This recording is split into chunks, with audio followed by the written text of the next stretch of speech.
حضور داشته باشن. کسی که مدیر کسب و کاره، حالا تو کار صنعتی، تولید کننده است، کارخونه داره، نمیدونم کاسب بازاره و هر چیز دیگه ای که اون لاین در واقع خدماتی که داره میده، حالا یا محصول یا خدمات، اولا جامعه هدف کوچیکی داره، یعنی مشتری هایی که داره نسبت به مثلا میگم کسی که میزنه خرید موبایل، خرید چه میدونم هندزفری، نسبت به کسی که میزنه قطعا خرید مثلا دستگاه CNC فلان، خیلی جامعه هدف کوچیک‌تریه. و دوما اینکه خودمون روش فروختن فرق میکنه، یعنی اینکه برم افزودن به سبد خرید رو بزنم و چک کنم تو مثلا پرداخت و درگاه و در منزل تحویل بگیرم، خب همون میدونیم اینطوری نیست. یعنی مثلا یه دستگاه صنعتی در واقع خرید عمده‌ای که میخواد اتفاق بیفته، احتمالا فاکتورش خیلی عدد سنگینیه، احتمالا خیلی روش خریده فرق میکنه، جلب اعتماد فرق میکنه. و این خواستم بگم در واقع دوستانی که حالا شاید تازه اضافه شدن یا خیلی در واقع یهویی وارد وبینار شدن، قضیه از این قراره که در مورد اینجور قشر آدم‌ها و مخاطبین قراره صحبت بکنیم. خب اما من اسلایدم در حد 5-6 تا دونه است و یه سریاش حالا در حد تجربه است و اینها، یه سریاش هم اون انتهای دونه نمونه عملی از پروژه هایی که خودم دارم و یه سری نکته ها رو توش پیاده کردیم و جواب گرفتیم میخوام دیتا بدم. عالی. اولا این که چیزی که من اینجا آوردم، حالا اینا منابعش از سمت چت جی پی تی فکت چک شده است، ان شاءالله که اشتباه نباشه، ولی دیتایی که من داشتم در می‌آوردم میگه تو 5 سال گذشته هزینه جذب مشتری جدید بیش از 50% افزایش داشته توی جامعه ایرانی وب فارسی. و اینجا اگر بخوام یه مقایسه بکنیم نسبت به چی، نسبت به اینکه مثلا حالا میدونید دیگه توی حوزه‌های صنعتی نمایشگاه برگزار میشه، نمیدونم آدما ویزیتور دارن میفرستن که بره براشون مشتری جذب کنه، تراکت ممکنه پخش بکنن، این روش‌های سنتی و قدیمی که همتون احتمالاً آشنین. حالا یه خورده میخواد طرف مثلا بهینه‌تر و خفن‌تر عمل کنه، تهش آگهی دیوار بذاره. حالا شما همه اینا رو بذار کنار هم، این رو بیا مقایسه کن با اینکه مثلا اگر تو نتایج سرچ گوگل باشی کجای قضیه هستی. و شاید حرف خیلی حرف کلیشه‌ای باشه، اینه که مثلا فکر کنم تصویرت پرید. ببین تصویرت پرید. بچه شما تصویر دارید؟ آره قطع شد. چند لحظه صبر کنید. امروز یه کوچولو استمینار ما رو اذیت کرد. علیرضا ما تصویر نداریم. الان به صدای اومد، ما تصویر نداریم. اسکرین ریکورد میشه. ببین من دارم اسکرین میگیرم، حالا اگه میخوای حالا دو طرفه باشه، شاید یه وقت باشه. آره داستانی پیش اومد. خب نسبت به اینکه مثلا چه میدونم توی شهری مثل تهران یا هر جای دیگه یه نمایشگاه حضوری برگزار بشه، چقدر جامعه آدم‌ها پا میشن میان اونجا کسب و کار شما رو ببینن، محصولات رو ببینن. همین رو حالا مثلا تو ویزیتوری و پخش تراکت و فلان و فروش تلفنی و اینو شما در نظر بگیر، بیا مقایسهش کن با اینکه توی نتایج سرچ باشی از هر جای در واقع حتی دنیا، برای اونایی که فاز مثلا بین‌المللی و اینا ممکنه بخوام پیش برن، هر جای دنیا سرچ بشه و خب سئو رو خوب پیش برده باشی، خیلی جامعه هدف گسترده‌تری رو میتونی پوشش بدی. یه موضوعی اینجا نوشتم، این که آقا مشتری بیاد سمت تو با اینکه تو بری سمت مشتری خیلی فرق دارن. این رو قاعدتاً هر کسی تو هر کسب و کار و بیزینسی هست احتمالاً یه گوشه‌هایی ازش رو تجربه کرده و حتی تو همین مثلا خدمات سئویی هم که خودمون انجام میدیم، قطعاً رفقایی که حالا تو وبینار هستن میتونن نظرشون رو بگن در مورد این که آقا زمانی که من میرم یه چیزی رو در واقع توی سینی خدماتم جلوی یکی میگیرم، میگم آقا من سئو میکنم، من گوگل ادز میکنم، من فلان میکنم، بیا این خدمات رو از من بخر، تا زمانی که من دارم خودم رو پرزنت میکنم، من دارم تولید محتوا میکنم، حالا سوشال مدیا، سئو، نمیدونم هر چیز دیگه ای، و آدم ها میان به من میگن که روی خدمات چی داری، مشاوره میدی، پروژه انجام میدی، چه میدونم دوره آموزشی داری و خیلی با هم فرق میکنه. و به نظر اون کسی برده حتی تو هم قضیه های صنعتی و در واقع تولیدی و اینها که بیاد این لاینر رو، حالا میتونه سوشال مدیا باشه، سئو باشه که ما داریم دربارش حرف میزنیم، جوری پیش ببره، جوری تولید محتوا رو انجام بده، جوری پرزنت بکنه و کارو در بیاره که آدم‌ها باشن که برن بگن ما خدمات فلان رو داریم، محصول فلان.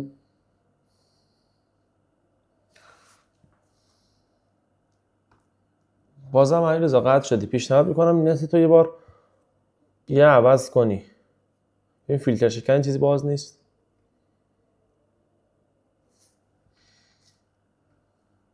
بچه واسه شما هم قطع شده؟ یه تاییدیه میدید میزنید به من.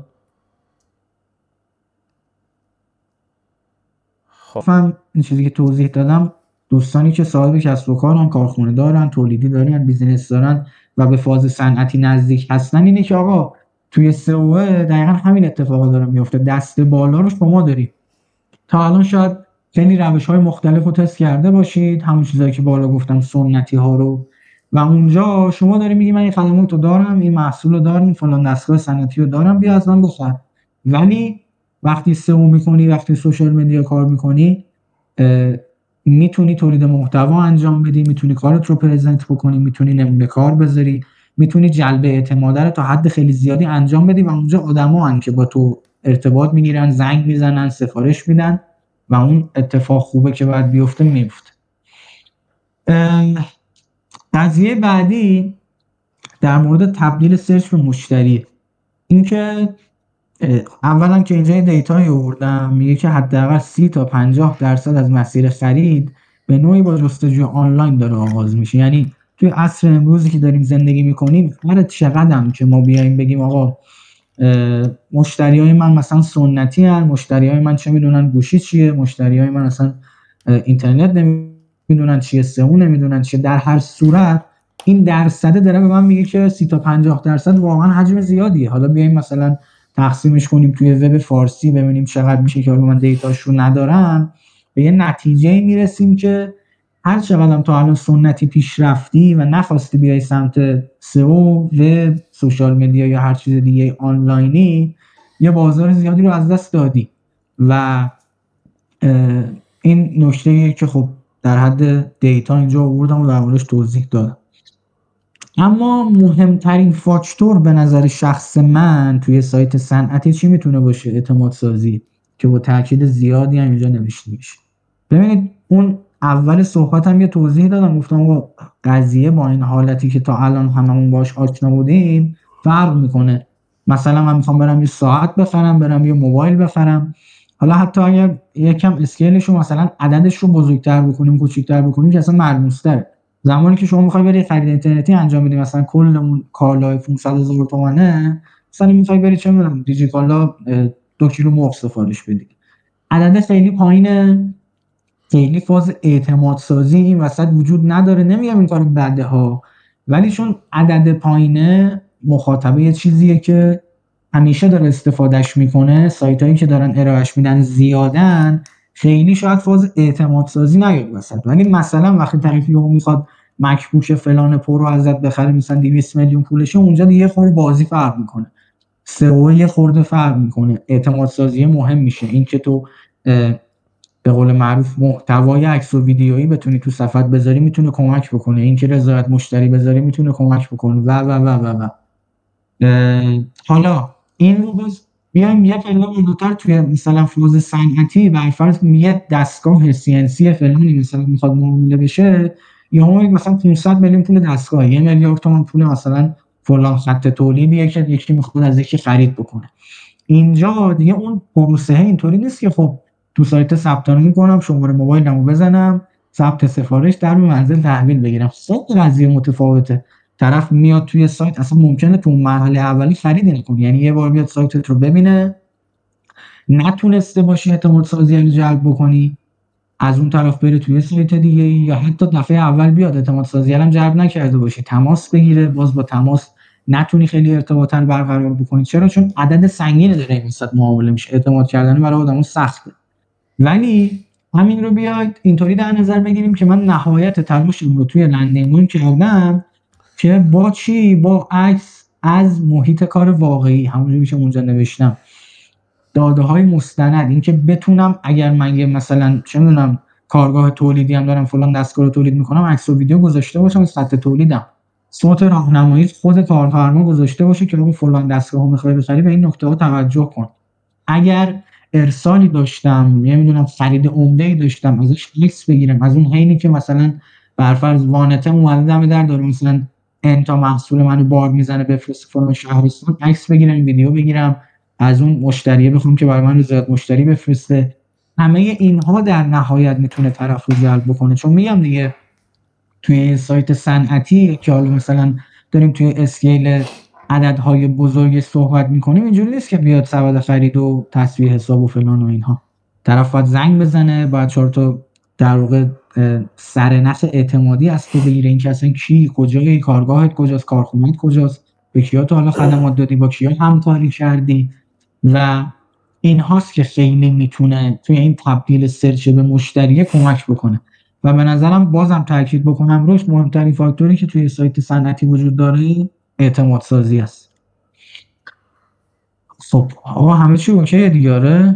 آره همه چی اوکیه. جالبه که اسکرین شیر میکنی هنوز عکس من هست، من تصویر برداشتم.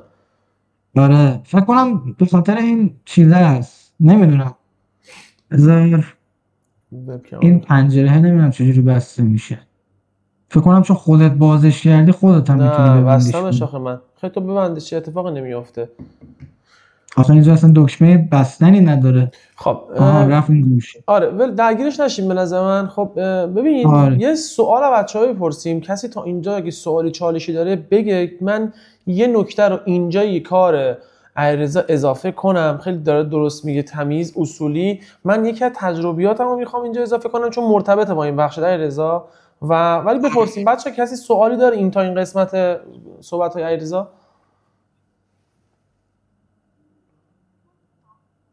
خب میزنات بنویسین دیگه، بنویسین که بهش برسه.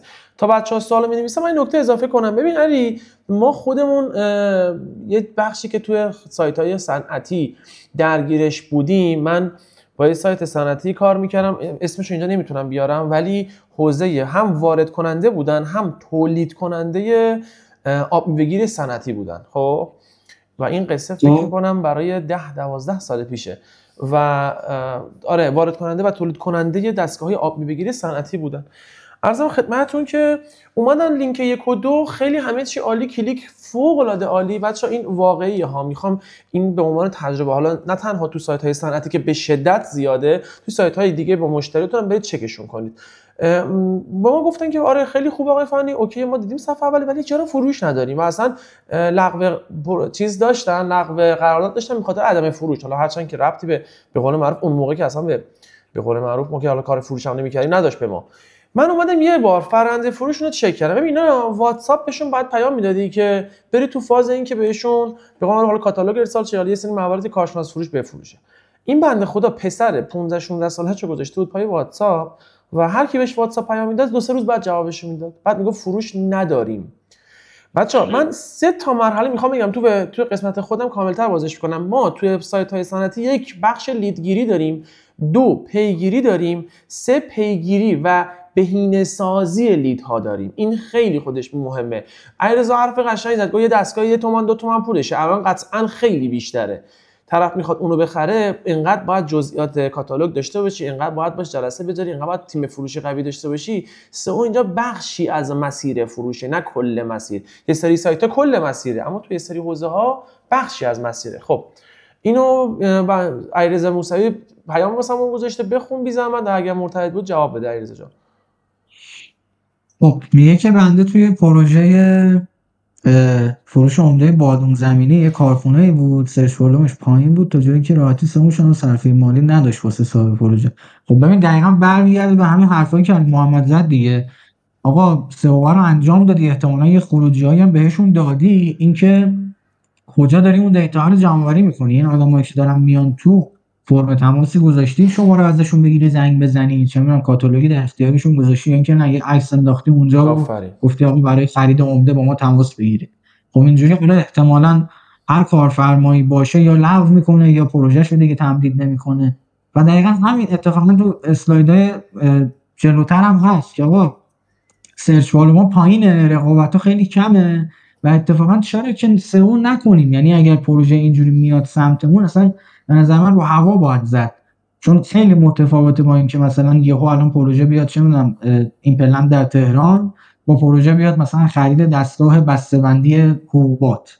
خب این قاعدتا رقابت کمتره. حدس میزنم و دیتایی ندارم، اینکه حدس میزنم شاید خیلی درست نباشه، باید بریم بررسی کنیم، ولی حدس میزنم که اینطوری باشه. خیلی رقابتی نیست، سایتایی که در تخصصی کار میکنن کمن، یه ذره یه فوتولو بتونی خوب کار بکنی، یه ذره دیتای واقعی به یوزرت بدی، انقدری میتونه برای صرفه مالی داشته باشه برای کارفرمایی که اصلا تا 10 سال باهات تمدید کنه. حل آقا ادامه بده. آره بله خانم میرزایی، همینطوری که میفرمایید. خب بریم برای ادامه. آقا اینجا نوشتم که با کی طرفی؟ توی سایت صنعتی مخاطب تو کیه؟ یا آدمی که بازاریه، یا آدمی که کاسبه، یا آدمی که مسئول خرید مثلا فلان کارخونه است، فلان شرکته، یا حتی خودش صاحب اون کارخونه هست، صاحب کسب و کار است. و اینجور آدما همونجوری که هممون توی بالاخره اکوسیستم سئو هستیم و تا الان احتمالاً تجربهش کردید، اینجور آدمایی هستن که با تکنولوژی، با اینترنت، با گوگل، با وب، با همه اینها تا حد خیلی زیادی غریبن. آدمایی هستن که از این اسم‌گذاری‌ها میکنن رو نسل‌ها، من نمیدونم قدیمیاش چی میشه، نسل زد و ایگرگ و فلان و اینا. آدمایی هستن که جزو اون نسلی هستن که مثلا دهه 50 ان، دهه 40 ان احتمالاً، یا آدمی که بازاری کاسبه احتمالاً سنش بالای 30 سال دیگه. و این آدم خیلی تا الان توی زندگیش نه با گوشی کار کرده، نه با وب کار کرده، نه میدونه سئو چیه. پس تا حد ممکن من میام سایتم رو، رابطه کاربریم رو ساده و خیلی جلوی چشم و اینکه بتونه دکمه رو بزنه تماس بگیره و تا حد زیادی براش راحتش بتونم بکنم. اینجا قضیه متفاوته با اونی که مثلا میخواد الان بیاد یه آیفون از من بخره و حتی اگر من پروسه خرید و ثبت نام داستان داشته باشه، احتمالاً یه آدمیه که سر در میاره از این قضیه، هر جور شده بالاخره گلیم خودش رو عذاب میکشه بیرون، یه جوری از سایت من ثبت نام میکنه، خرید میکنه، یا زنگ میزنه یا فلان چیز کار نمیکنه. اما تو این حالتی که ما داریم میگیم ما اصلا ثبت سفارشی وجود نداره و آدمه ته اعتمادش اینه که بیاد داخل سایتت بشه، یه فرمی پر کنه، یه زنگی بزنه، اینجا اگه من بخواد یه سایتم یه جایش لنگ بزنه اون یوزرم هم بپرونم، دارم یه حجم زیادی رو از بین میبرم. پس این در واقع یو ایکس تجربه کاربریه رو خیلی بتونیم سادهش بکنیم، خیلی بتونیم راحتش بکنیم. هر آدمی وارد یه صفحه شد، مخصوصا تو نسخه موبایلی که دیگه همتون میدونید و نیاز به توضیح نداره، راحت همه چی استفاده بتونه بکنه، عکس و ویدیو رو ببینه، همه چی جلو چشم باشه، دکمه تماسه، نمیدونم فرمی اگر قرار پر کنه، اگه کاتالوگی برای مثلا پی دی اف و اینجور چیزا داریم جلوی چشم راحت قابل دانلود باشه و همه اینها. و یه موضوعی هم که حالا تو اسلاید قبل و کلا چند دقیقه قبل هی روش مانور دادم و اینجا آوردم دیگه، شما عدد این مبادله ها سنگینه و تصمیم گیری لحظه‌ای اتفاق نمیفته. یعنی اینکه یه لحظه یه چیزی رو ببینم بگم من از این خوشم اومد بخرم، اینجوری نیست. ما داریم در مورد یه اسکیلی صحبت می‌کنیم که آدم‌ها ممکنه چندین روز، چندین هفته حتی برای خرید یه فلان دستگاه صنعتی مثلا آب میوه‌گیری صنعتی زمان ببره تا تصمیمشون قطعی بشه و بخوان از تو خرید بکنن.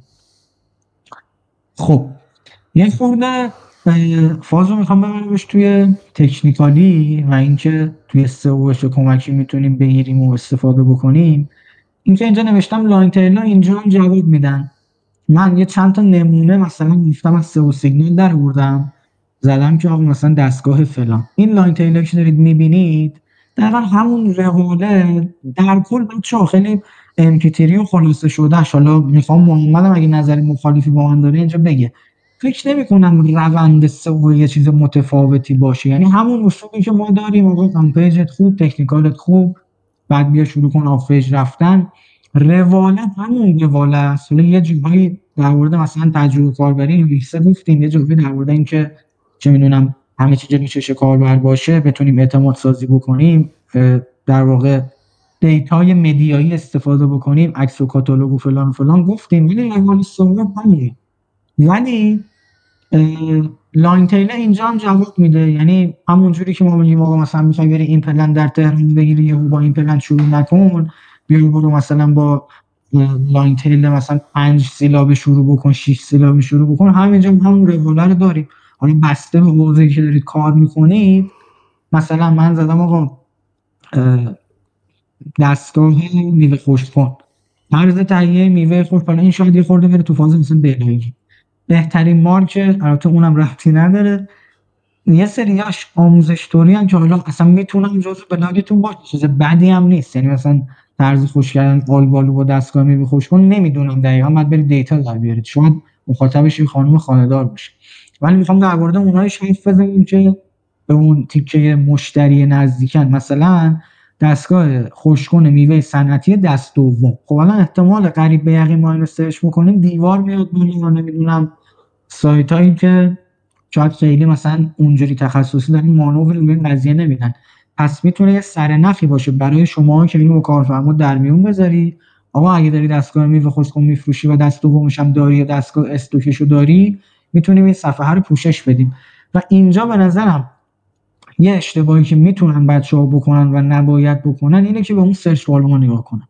صادقانه من خودم توی 70-80% مواقع، اصلا چه حوزه پر رقابت باشه چه کم رقابت، خیلی به اون سرچ والوما نه اهمیتی میدم، نه اینکه بر اساس اون فاکتور مثلا اینکه خب اول کدوم صفحه رو بزنم بعد کدوم صفحه، اونی که سرچ والومش بیشتره اونی که کمتره. من خیلی به این قضیه توجه نمی‌کنم و بیشتر میرم به اون که آقا کدوم عبارت الان نزدیکترین حالت به مشتری من، اینکه مثلا من برم طرز خوش کردن آلبالو با دستگاه میوه خشک‌کن رو بزنم بلاگم بگم به به اومد لینک 2، خب اوکی اومد لینک 2 کیو داره میاره داخل سایت؟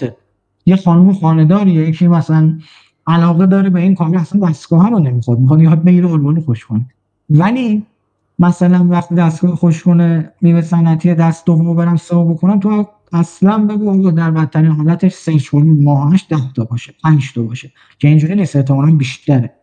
از اون 5 تا یه دونه بتونم تبدیل بکنم و برای کارفرما به مشتری که خرید میکنه یه حاشیه سودی داره که ممکنه مثلا تا یه ماه جواب کار منو بده، از همون حاشیه سود طرف بیاد بگه بیا فلان کارو ما بکنیم، بیا این تبلیغاتم بریم، بیا این بودجه آفرج 2 برابر و هزار تا اتفاق مثبت دیگه، قراردادشو باید تمدید بکنه.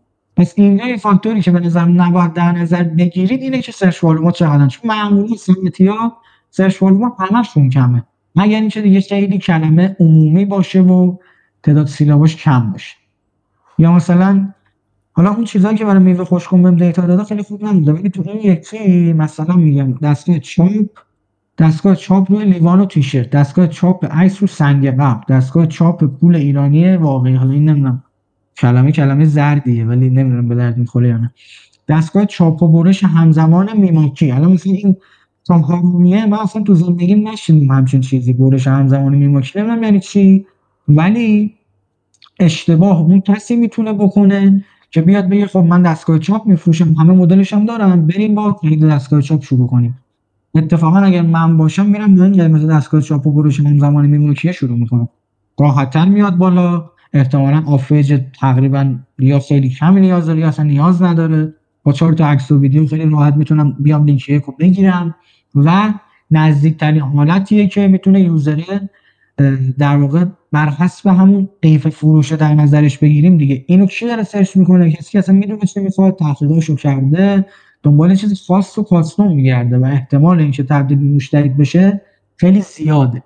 باز همینجوری شما بگی برو پایین دستگاه چاپ کارت پی وی سی، دستگاه چاپ فلت نمیدونم دست دوم و فلان، اینها لاین تیلایی که تو هر حوزه‌ای که شما داری صنعتی کار میکنی میتونه به دردت بخوره. اونور باز دستگاه برش سرچ کردم، دستگاه برش و دوخت گونی دست دوم، دستگاه برش MDF دست دوم. حالا یه سری سرچ برندی ان، شیپور و دیجیکالا با اینا کاری نداریم، ولی همه اینها یه سرنخی بود که آقا لاین تیل ها روی صنعتی هم به ما جواب میدهن. خب ما نکته داری اضافه بکنید؟ تو این قسمت نه نکته ای نیست. دقیقاً تکمیل بخوام صحبتات یه چیزی بگم، یه جای چیزی خیلی باحالی گفتی، خوشم اومد، گفتی که کیو داره وارد سایتت میکنه. خب من پیشنهادم به بچه‌های کلا سئو اینه، مثلا یکی از علت‌های این که من رفتم خودم کسب و کار خوندم دانشگاه، واقعا از مسئله سئو گذشت.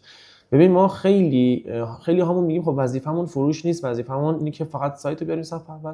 بچه‌ها این خیلی درسته خب، اما اگر ما یعنی با این باگو میتونیم تو کسب و کار خودمون، بالاخره ماها صاحبین کسب و کاری هستیم، حالا چه به صورت فریلنسر، چه حتی یه دونه پروژه داشته باشیم، چه آژانس تبلیغاتی داشته باشیم، هر چیزی، ما یه صاحب کسب و کاریم که داریم با صاحبین کسب و کار کار میکنیم، یعنی اکثر ماها کارمون بی تو بی هستش. خب اگر بخوایم این چالش رو حل کنیم، بهتره که دغدغه‌های مشتری‌های اون کسب و کارم متوجه بشیم. پس بهترین حالتش اینه شما با خود کارفرماها جلسه بذارید. من توی پروژه همیشه مثلا اینه، چون خیلی به ما کمک کرد. من برندش هم میگم چون اجازهشو دارم، مثلا دارم باش کار میکنم و نتیجه خوبی هم گرفتیم. ما توی سایت الفبای برق من با کارفرما هر هفته جلسه میذارم و کلی نکته رد و بدل میشه. من یه چیز ملموس رو پیدا کردم، فهمیدم کابل برق 2.5 مثلا یه سری جاها استفاده میشه، توی یه سری به قول معروف مثال حالا یه ساختمانی استفاده میشه، یه سری مهندسا دنبالشن و این خیلی سرچ بالایی داره. یعنی من توی صحبت‌ها اینو فهمیدم، مثلا کارفرما بهش اشاره مستقیم نکرد، ما رفتیم تهش رو در آوردیم، فهمیدیم که به شدت پتانسیل داره و اصلا یکی از پیشنهادات خود گوگل هم بود، خیلی جالبه. یک ما روی این کار کردیم، اومدیم لینک 2 کابل برق 2.5 و قیمت هر متر کابل برق 2.5. الان بیشتر سرچ ما توی همین کلمه است، بیشتر فروشمون از همین کلمه است. خب این اگر این تا وقتی که جلسه من با کارفرما نمیذاشتم، شاید تو کیوردش هم میومد، اما اهمیتش رو پیدا نمیکردم. یه سری جاها مخصوصا تو سایت‌های صنعتی ماها سر در نمیاریم واقعا. من با یه پروژه صنعتی مشاور سئوشون بودم، علیرضا بالای بر 25000 تا محصول داشتن، یعنی خیلی عدده 25000 تا محصول. میگم از پیچ کوچکترین دستگاه صنعتی تا بزرگترینش بگیری، از پیچش ما داریم الا ماشاءالله. خب اگر من متوجه نشم اصلا اون کسب و کار چیه، اصلا اون محصول بشه دردی میخوره، حداقل به صورت عمومی نمیتونم این سری کیوردایی کار کنم که بدونم اون مشتری من دنبالشه. من پیشنهادم اینه که اگر واقعا کسب و کاری بلد نیستین در موردش بخونید، لازم نیست بشین مدیر اون کسب و کار، نه، فقط کافیه جلسه بذاریم با اون کارفرما. اینجا میتونه این باگتون رو یه جوری مثل مکمل براتون باشه و کمکتون کنه. خواستم فقط اینو اضافه کنم. دقیقاً دمت گرم. یه چیزی بخوام مترادف حرفی که گفتی بگم اینه که آقا یه سری جاها دیگه KW فایندر و سئو سیگنال و نمیدونم لاین تیلای سرچ کنسول و فلان و اینا جواب منو نمیده. کاربر یه چیزی سرچ میکنه که اصلا 5 بار در ماه سرچ میشه و نه گوگل ساجست میده، نه ابزارهای سئو سیگنال فلان بیسار ساجست میدن، ولی همین خروجی که داری میگی خیلی راحت هم میتونه رتبه بگیره، چقدر میتونه برای بیزینس پول در بیار باشه. خب یه موضوعی که میخوام اونجا بهش اشاره بکنم، حالا رفقایی که کانال تلگرام نداشته باشن، یکی دو بار یه مانور ریزی روی پرسونای مشتری دادم، خیلی جاها به کار من اومده و حقیقتا خیلی تایم طولانی نیست که اصلا دارم ازش استفاده میکنیم. تا قبل این حداقل مثلا میگم تا قبل از AI و چت جی پی تی و فلان و بیسار یه خورده انگار این کلمه علوم سلامه میزد. حالا محمد تخصصی داره این درس رو میخونه، اصلا میتونه اینجا به ما راهنمایی بده که آقا پرسونای مشتری چیه. مثلا اسم این کلمه که میومد من تو ذهنم میومد که خب مثلا 10 نفر دوره میزی بشینن با هم گپ بزنن، یه تخته‌ای باشه، نمیدونم فلش از این ور به اون ور، این مشتری ما، این پرسوناش فلان. ولی واقعا الان با چت جی پی تی شما تو 5 دقیقه 10 دقیقه با یه سری سوال و جوابی که جی پی تی ازت میکنه خیلی راحت میتونی پرسونای این سایت رو در بیاری. من خودم تو همین پروژه هایی که داریم یه جاهای کیوردی سرچ هم واقعا به بنبست میرسه. مثلا ما داریم حوزه عمل جراحی بینی کار میکنیم تخصصی و یه جاهایی شما دیگه به قول امین هاشمی میگه آقا کیوردها رو نمی‌کشیدی، از بلاگ و لندینگ و فلان و بیسار همه رو تموم کردی. اینجا بیاد نکته داخل پرانتزی بگم و اصلا دیدگاه من این نیست که خب تا ابد باید هفته ای 3 تا مقاله بذاریم، این دیدگاهی که اصلا تو دیواره. ولی یه جاهایی شما به عنوان در واقع متخصص سئو تجربه و حست میگه انگار هنوز این حوزه کشش داره، هنوز انگار این نمودار این کلیک ایمپرشن کنسول من جای رشد داره، چجوری بیشترش کنم؟ کیورد لیستش میکنی میگم همه رو پوشش دادی. اینجا این پرسونا مشتری میاد وسط. مثلا یه مثال براتون از اون عمل بینی بزنم. من این کیوردی همین 2 هفته پیش در آوردم و تولیدش هم کردم، اون هنوز نمیدونم سایت منتشر شده یا نه، که آقا من برای عمل بینیم چند روز میتونم از محیط کارم یا از شرکتمون مرخصی بگیرم. اصلا فکر نکنم اینا هیچ ابزاری که وردی سرچی بهش بده. ولی ما اینا رفتیم تولید کردیم، رو سایت هم میذاریمش که احتمالاً هم برامون ورودی میاره و به درد بخوره یه جوابی به سوال واقعی کاربرم داره میده. به جای اینکه برم بزنم عمل بینی چیست یا بینی چیست، مثلا اگه کم آوردم محتوا، بیام یه همچین چیزایی که به قول معروف حالا من اینجوری تقسیمش میکنم که قبل خرید، حین خرید و بعد خرید. یه سوالی رو جواب بدم که مثلا قبل خرید، حالا تو عمل بینی میشه قبل استفاده از خدمات ما که اون جراحی بینی است. حالا اینجا هم من رفتم یه دونه نمونه برای همین دستگاه صنعتی از GPT گرفتم که آقا به نظر تو با دیتاهایی که از وب داری و نمیدونم فکت چکش بکن و فلان و بیسار، قبل خرید، حین خرید و بعد خرید کاربر من برای فلان دستگاه CNC چه سوالا و ابهامایی داره. شما ببین چه چیزی به من تحویل داد. یعنی این دیتا راحت میتونه نمیدونم 2-3 هزار کلمه متن درست حسابی و واقعی باشه و یه جاهایی اصلا اینجوری میشه که الان مثلا اومدی مثلا زدم 25000 تا صفحه محصول. فرض بگیر من محصول نشستم با کارفرما اولویت بندی کردم، دیتا در آوردم، از این 25000 تا مثلا 500 تا محصول گذاشتیم کنار، فیلتر کردیم که آقا این 500 تا برای ما مهمه، روی خود تک محصوله میخوایم سئو کنیم. بعد یه سری سئو کارا اینجوری ان اینجوری موقعا که خب برای اینا چی بنویسیم؟ مثلا میگم چه میدونم پیچ سایز ام مثلا خودکار، همینجوری یه چیز خودم دارم، خب برای من چی بنویسم؟ پیچ دیگه، مثلا 2 تا جمله میتونم بنویسم که این سایزش اینه، من از فلان آلیاژ ساخته شده. ببین الان من برای دستگاه CNC رفتم چه دیتایی در آوردم، یعنی در حد 1 دقیقه وقت منو نگرفته. که آقا قبل خرید ببین اینجا نوشته که اینجا هنوز تصمیم نگرفته چی بخره، دنبال فهمیدنه. سوالا و ابهاماش اینا. دستگاه CNC دقیقاً چه تفاوتی با برش لیزری یا پلاسما داره؟ اینو شما تو کدوم بریف محتوایی میتونی در بیاری یا از کدوم رقیبی میخوای بری تو صفحش پیدا کنی که مثلا بیای CNC رو با برش لیزری یا پلاسما مقایسه کنی؟ قطعاً هیچ جا. برای برش فلزات سنگین یا چوب و آلومینیوم کدوم CNC بهتره؟ قیمت حدودی فلان چقدره؟ برق سه‌فاز لازم داره؟ نگهداریش چطوریه؟ اپراتور مخصوص میخواد؟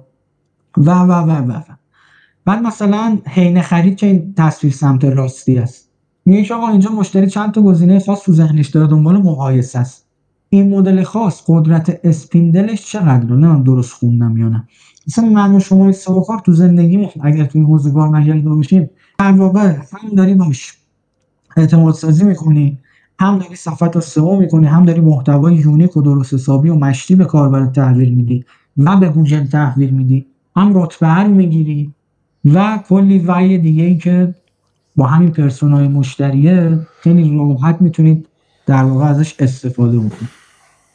ما اینجا مثلا میخوام ازت در مورد این پرسونای مشتریه، اگه من اشتباه گفتم جایی رو کم و زیاد گفتم، یه دیتا بهم بدید. نه فوق‌العاده درست. تصویرتون واسه کنین از این فریزه در بیاد. سه قیافه‌مو ببینی. میال از اینم در اومد. خب ببینم میترسم شروع کنم و تو مثلا اگه صحبت کنم اون ور مشکل بخوری، میخوای الان قطع کنم دوباره چک کنیم؟ چی تصویر رو؟ آره میترسم تو به مشکل بخوری. الان باز فریز شد. آره ببین قطع. آره من تصویر رو باز میکنم تو به مشکل میخوری. بذار تصویر ببندم دوباره. ببین تصویر من میاد بالا کل ای سمینار هنگ میکنه و سیستم علیرضا این خیلی جذابه واسه من. علیرضا دوباره پریدی. بچه فکر کنم واسه شما هم پرید، درسته؟ خب خدا راش ما تصویر سریع قطع کردیم. نه صدای من هست الان. علیرضا میاد دوباره. این عادی شده دیگه، متوجه شدیم وقت تصویر من میاد علیرضا میپره. من هستم. اوکی داره به زور میاد. آره وبکم برامون بده در مورد پرسونال مشتری بهمون بگو. من وبکمو کامل بستم در مورد پرسونال مشتری. ببین یه چیزی بگم علیرضا، یه سری چیزا هست من خیلی بدم میاد یه سری موارد رو بخوام سطحی بگم برم. قطعا تو هم اینطوری این دوست داری اطلاعاتی که داری تا جایی که در موردش خوندی و تجربه داری کامل بگی، ولی واقعا تو یه دونه مثلا وبینار یا مثلا با 4 تا پادکست یا سوال از چت جی پی تی تهش در نمیاد. من خودم یه آدمیم که ریشه‌ای همه چی میرم بررسی میکنم. خیلی فوق‌العاده بود قسمت پرسونای مخاطبه، درسته. و اگر بخوام موردی رو اضافه کنم، من حالا پیشنهاد کنم، حالا بچه‌ها تلگرام علیرضا رو دارید، تلگرام من اون پین کردیم با علیرضا دیگه داشته باشیم، من حتما در موردش چند تا پادکست توضیح میدم، چون بخشی از پرسونای مخاطبین ما از قسمت بیزنس مدل کسب کارمون میاد بیرون و اگر بیزنس مدل کسب کار رو بلد نباشیم اشکالی نداره ها، میشه یادش گرفت، مشکلی نداره. اینو میگم با کارفرما جلسه بذارید. من کارفرمایی که بیزنس مدل نداره، خب مدل بیزنس پلنشو نداره، من سعی میکنم کمکش کنم بسازه، چون تو اون خیلی دسته‌بندی اصولیه توی کارش میاد بیرون. ما یه قسمت داریم توی بیزنس پلن به اسم value proposition، یعنی ارزش پیشنهادی ما چیه. 9 تا ستون داره. بچه من خیلی بخوام ساده بگم، بیزنس پلن چیه؟ یه چیزی که 9 تا ستون داره، خط و مسیر کل بیزنس ما رو مشخص میکنه. مثلا بخش بندی مشتریان داره، کانال های تبلیغاتی ما رو توی جدولش مشخص میکنیم، بخش هزینه هامون چقدره، بحث درآمدمون به چه شکله، شکل‌هاشو مشخص میکنیم و متوجه میشیم. انگار مثل یه عقابی که پرواز کرده رو آسمون داره به کل زمین نگاه میکنه، داریم به کل بیزنسمون نگاه میکنیم. حالا این قسمتی که علیرضا گفت و خیلی واقعا درست بود، خیلی اوکی ها، درسته. این قسمت دقیقاً میگنجه تو ارزش پیشنهادی که ما داریم به قول معروف اون کاربرمون میدیم. ببین توی سایت‌های صنعتی ما تمام تلاشمون همیشه ترافیکش نسبتاً قاعدتاً پایین‌تره، یعنی یه چیز عادیه. ترافیک پایینه، کاری ما نداریم. ما اینجا به نرخ تبدیل کار داریم. کاربر اومده باید حتما لیدش گرفته بشه تا جایی که میتونیم لید بالایی بگیریم و اون لید رو تبدیل کنیم. حالا اینجا با یه سری از ابزار و پلاگین و هزار تا چیزی که شماها شاید از من بهتر بلد باشید میتونیم پیاده سازی کنیم، ولی با چه ارزش پیشنهادی؟ خب ببین یکی از مواردی که علیرضا گفت خیلی فوق العاده بود که این شکلی حین خرید و قبل خرید و بعد خرید فوق العاده بود این استراتژی. حتی من پیشنهاد میکنم دقیقاً با متن حین خرید و قبل خرید و بعد از خرید تو سایت بذاریم، تو قسمتی که محصولی که مهمه، یعنی کالایی که طرف خواهد بخره و واسش مهمه، اصلا سوالاتش رو روشن کنیم.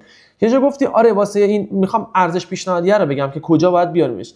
یه جا گفتی شما که آقا این یه سری محصولات ما توضیح تخصصی داشته باشه، باید داشته باشیم، باید توضیح تخصصی رو بدیم، ولی یه سری چیزای دیگه بعد و قبلش هست. این چیزی که علیرضا گفت، اینکه چطوری بحث گارانتیشه، اینکه چه شکلی من باید استفاده کنم، آیا من اپراتور نصب دارم براش بفرستم یا نه، یا آیا فیلم‌های آموزشی قبل از بعد از مثلا حالا برای هنگام نصبش تهیه کردم یا با شرکتی که وارد کردم یه سری جزئیات بیشتری میتونم بدم که اون استفاده شه یا نه.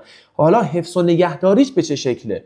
خب این ارزش پیشنهادیه اینجا میاد وسط. که مثال من دارم یه دستگاهی میفروشم به تو علیرضا، تو یه خریدار دستگاه CNC، من میگم مثال تا 5 سال ضمانتش میکنم، یا اپراتورم دارم رایگان، هر وقت خراب شد برات اوکیش میکنه. خب این ارزش پیشنهادی رو وقتی من کارفرما میفهمم، وقتی ازش میپرسم شما چه فرقی با بقیه میکنی، اینو به من میگه، من همین یه موردو میکنم تو چش تمامی کاربرایی که میان تو سایت ما. چرا؟ چون همه دارن همین دستگاه رو با همین برند میفروشن، هیچ فرقی اصلا نمیکنه. شاید من میگم 10 تا سایت داریم، 10 تاش هم یه چیز میفروشه با یه برند. اینجا فقط ارزش پیشنهادی بالا پایین میشه که من چرا A رو انتخاب کنم، چرا B رو انتخاب کنم. یعنی به نظر من بچه‌ها یه بخشی شد، من میگم حتما تو کانالم میذارم، بعد بهتون قول میدم اگر به دور ارزش پیشنهادی بخونید بهتون دید میده که از کارفرما بتونید خروجی خوب بگیرید. آره این صحبت‌های من بود. بچه‌ها سوال دارن بپرسن. فکر کنم علیرضا دوباره قطع شدی. نمیخوان هزینه سئو بدن. مهدی راهنمای عزیز، این خیلی بحث برانگیزه و باید زیرساختش آماده کنی. این یه علتی داره. کتاب رموز موفق فروش به اسم کتاب قرمز رو حتما بخون. بچه صدا منو داره؟ میشه پلاس بذارید بی زحمت؟ یه تعامل داشته باشین. خب سپاسگزارم. مهدی اشرفی، آقای فهانی ممنون که با دوره تلگرام ازتون باعث شد پیام رفت کانالمون رو بنویسید. خواهش میکنم امیدوارم بری بهتری کنید. توش دوره تلگرام از بچه آپدیت شده، برید بخونید. فقط نباید به کوتاه مدت نگاه کرد، اخلاق کار هم مهمه. خیلی چیزا مهمه. ببین بچه‌ها شما میگم بیزنس داری میکنی، خیلی مهمه. من الان دارم مثال میگم با آقای ایکس مثلا اینجا همکاری میکنم به عنوان مثال. این که رویه کار من به چه شکل باشه. حالا من اصلا آوردم صفحه اولم آوردم، فروشم براش آوردم، نحوه برخورد شما، نحوه گزارش شما، نحوه تعامل با مشتریات.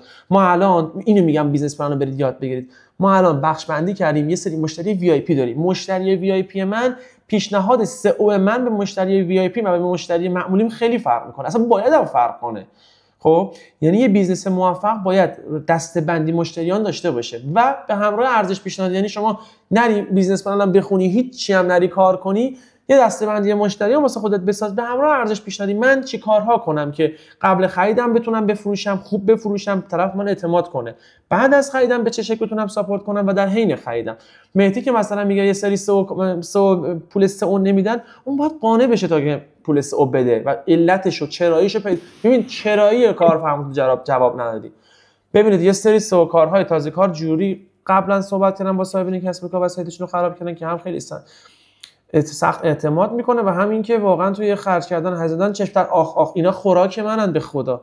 فنون مذاکرات رو باید قوی تر کنی. من بهت میگم حتما تو تلگرام من پیام بده بهت بگم. فکر کنم علیرضا بس شد.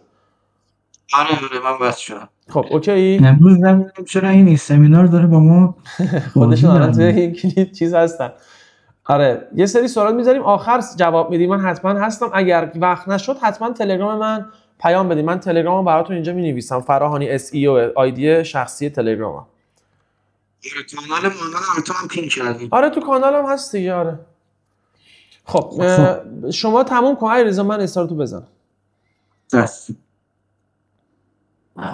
آقا خلاصه که حالا با توجه به این حرفایی که محمد جان گفت، من حس میکنم خودم البته ادعایی روش نداشتم، حس میکنم مثلا این پرسونال مشتری اگر 100% کل فهمیدنش و درکش و اینا، مثلا من 5% ازش استفاده کردم، ولی همین 5% داره کارو در میاره دیگه. همون مثال براتون زدم تو اون عمل بینیه اینجا. آفرین. حداقل ترین چیزش اینه که بتونی برای کانتنت نوشتن این که چی بنویسم سوال این جوابا رو از این پرسونال مشتریه بگیر. خب توی سایت های صنعتی قضیه اینه که خب مسیر فروش نسبت به فروشگاه متفاوته. یعنی همون چک اوت و سبد خرید که چند بار گفتمش، ما توی سایت صنعتی چی داریم؟ تحقیق اولیه داریم، مقایسه فنی مثلا چون 2 تا سایت با هم دیگه داریم، تماس برای کاتالوگ داریم یا اگر کاتالوگ داشته باشیم مطالعه اون کاتالوگ تو سایت شماست، استعلام قیمت داریم. معمولا سایت‌های صنعتی اینجوریان که قیمت اون دستگاه گرونا رو یا عدد سنگینا رو نمیذارن و طرف رو میخوان ترغیب بکنن به اینکه زنگ بزنه. بعد از اون استعلام قیمت مذاکره رو داریم، اینکه اون کسی که داره تلفن رو جواب میده چجوری میتونه ترغیبش بکنه که طرف خرید کنه و ادامه بده و سوالش رو بپرسه. تایید بودجه و خرید. و خیلی وقتا هم چیزی که من تجربهش کردم توی مثلا یه سایتی که تو حوزه المنت و ترموکوب صنعتی داشتیم، اینه که اون طرف کارگاه تولیدی داره و یه سری نمونه کار رو سایتش گذاشته، ولی در نهایت یه چیز کاستوم شده تو میتونی بهش بفروشی به اون مشتریه. مثلا چه میدونم 1000 تا مدل من تو اون سایت دیده بودم که طرف زنگ میزد با یه سرچ ما رو پیدا کرده بود، ولی یه چیزی رو میخواست با ابعاد فلان، با مثلا ضد آب مخصوص فلان، اینه اون که اون طرفه باید تو کارگاه اونو برای درست میکرد. ولی این که تو یه سری نمونه رو گذاشته بودی، این خودش داشت جواب میداد. این که اینجا این تایید بودجه رو دیدم یادم اون قضیه افتادم. یعنی تو سایت‌های صنعتی هم همیشه اینجوری نیست که ما هر چی داریم و میذاریم جلوی چش کاربره. یه سری جاها نیاز توضیح بدیم که آقا من فلان چیزا هم اگر بخوای کاستوم شده خیلی خاص برای تو طراحی و تولید میکنه. و در ادامه نوشتم که توی بی تو بی و صنعتی ها و اینجور موارد هدف اولیه جذب لیده، یعنی همون پر کردن هست، شمارش رو بذاره به زنگ بزنیمه، این که اصلا زنگ بزنه خودش مستقیمه نه فروش مستقیم. پس صفحه محصولمون، صفحه لندینگمون، هر چیزی که اساسا بلاگمون طوری باید طراحی بشه که کاربر راحت درخواست مشاوره یا کاتالوگ بده، خیلی جلوی چشم باشه، خیلی ترغیب بشه، خیلی اعتماد سازیه رو تونسته باشیم پیش ببریم. و این اسلاید آخر منه، یه تجربه این که حالا یه ورودی گذاشتم از یکی از حوزه‌هایی که کار می‌کنیم، الان سایتش هم باز می‌کنم و با هم دیگه می‌بینیمش. تو حوزه لوله و اتصالات ساختمانی و ورودیه رو ببینید بعد تقریبا 8 ماه 9 ماه، نمیخوام بگم این حوزه بیشتر از اینجا کار نداره ها، حالا به یه سری دلایلی که غالب دلیل اصلیش اون تامین نشدن بودجه آف پیجز از سمت کارفرما، یعنی ما نهایت تلاشمون رو کردیم که بهترین خروجی رو بهش بدیم، اما پروژه‌ای که کارفرما درک و فهم سئو رو داره و ما بهش میگیم آقا آف پیج بده، میگه الان نمیتونم و خودش هم میگه که اوکی اگه پول آف پیج نمیدم ازتم انتظار ندارم مثلا یه دوباره کنی برای من. اما در نهایت اینو خواستم بهتون بگم توی حوزه لوله و اتصالات داره 140 تا 130 تا 150 تا ورودی روزانه میگیره و با همین مثلا یهو با هم زنگ میزنه خیلی خوشحال که ما این مثلا همین الان یه فاکتور زدم مثلا 25 میلیون، همین الان یه فاکتور زدم n میلیون، همین الان مثلا یه کانکشن زدم با فلان مثلا نفری که توی تهران ساخت و ساز میکنه و تونستم در واقع باهاش ارتباط بگیرم، این بعد دیگه مثلا قرار پروژه‌هاشو با من کار بکنه. یعنی اتفاقی که داره میفته، یعنی این خود تجربه هر من داشتم توی همون سایت المنتر خوب صنعتی که البته الان دیگه باش خیلی وقت همکاری ندارم و سری داستانایی هم داشتیم که خیلی برام خوشایند نبود، اما در نهایت چیزی که اونجا تجربه می‌کردم دقیقاً همین اتفاق میافتاد. مثل ادارجات مثلا دولتی هست، شما پنجشنبه جمعه زنگ میزنی کسی تلفن جواب نمیده، سرچ کنسول اون سایته، یعنی این انقدر تکرار شده بود که دیگه فهمیده بودم خب یه بخشی از این حوزه هست. سرچ کنسول سایته مثلا چهارشنبه پنجشنبه جمعه میخوابید با کله میرفت پایین، چرا؟ چون حوزه‌ای بود که بازار داشت، آدما از روزی که پا میشدن سر کار سرچش میکردن، پنجشنبه جمعه کسی کاری با اون چیز نداشت، ایلیمنت و ترم خوب صنعتی مثلا، و دوباره شنبه یک شنبه کله میکرد روی بالا. اینو مثلا من متوقع بگم که شاید دارم حوزه صنعتی کار میکنم، ورودیه خیلی سرچه کمه، نمیدونم همین دنسر رو توی این سرچ کنسول هی دارم میبینم و هی میره بالا هی میاد پایین، و شاید یه جاهای شما عنوان سرکار از خودت بپرسی آقا این چرا اینجوریه، نکنه من دارم یه جای کار اشتباه میرم. اما واقعیت اینه که بچه بخشی از سئو صنعتی همین هستن، سرچ زیاد نیست، ورودی زیاد نیست، اما همون ورودی کمه داره نتیجه رو به کارفرما میده دیگه. اینم در واقع معیار سنجشش برای شما چی باشه؟ با جلساتی که داری ماهانه با کارفرمات میذاری، گپ و گفتی که میکنی، تماس تلفنی که داره که آقا راضی هستی یا نه، نسبت به ماه پیش 4 تا زنگخور بیشتر گرفتی یا نه، و اگر اون بابا داره میگه آره پس داری کارت درست انجام میدی، سرچ کنسول رو معیارت نذار. یعنی دقیقاً مقایسهش بکنید با یه چیزی مثلا مثل ایمیل بینی که ما هر چقدر بلاگ بیشتر بزنیم، هر چقدر کلمه بیشتر پوشش بدیم، ورودی هم بیشتر میشه. اما این ور ما همچین چیزی نداریم، مثلا تو خیلی از حوزه‌های صنعتی شما بلاگی نداری تولید بکنی. و این در رابطه با این تصویره یه سری نکته هم خیلی تیتروار رو بالا نوشتم که صرف تجربه است، حالا شاید به درد حوزه کاری شما بخوره شاید نخوره. من سایت رو اینجا باز کردم، یه کاری که ما مثلا 1 ماه 2 ماه داریم انجامش میدیم روی این سایت و نتیجه گرفتیم و من تجربهش کردم و یه جورایی پشیمونم که چرا زودتر این کارو نکردم. ببینید ما اینجا یه سری چیز داریم، برند داریم، مثلا آقا سوپر پایپ، نمیدونم حالا برندهای مختلف دیگه. اینجا این صفحه رو چی تارگت شده؟ رو لیست قیمت سوپر پایپ یا مثلا کاتالوگ سوپر پایپ. و خب میبینید من اینجا دکمه دانلودم برای یوزرم گذاشتم، این پایین با یه اسلایدر مثلا دارم این لیست قیمت رو بهش نشون میدم و فلان، این پایین محصولات رو دارم. حالا در کنار همه اینها این چیزیه که یه جورایی از دستم در رفت توی اون تایمی که داشتم کیورد ریسرچ میکردم، از بی تجربه‌ای که توی این حوزه داشتم که من همه این تقریبا برندهای 30% با عبارت نمایندگی هم سرچ میشن و ما هیچ پوششی رو نمایندگی نداده بودیم. و جالبه که مثلا یه دونه نمونهش فکر کنم اینه اگر اشتباه نکنم، ما روی لیست قیمت مثلا پارس پلاس، جلوله پولیکای پارس پلاس داریم خودمون رو میکشیم که رتبه بگیریم که الان دقیقا نمیدونم کجاست، ولی اومدیم صفحه نمایندگیشو زدیم، یه بلاگ هم زدیم. الان عبارت رو سرچ کنم براتون،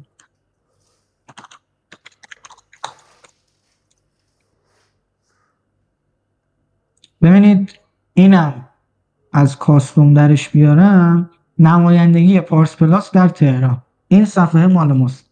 کل عمر این URL فکر کنم کمتر از 40 روزه، ولی رتبه رو گرفت. چرا؟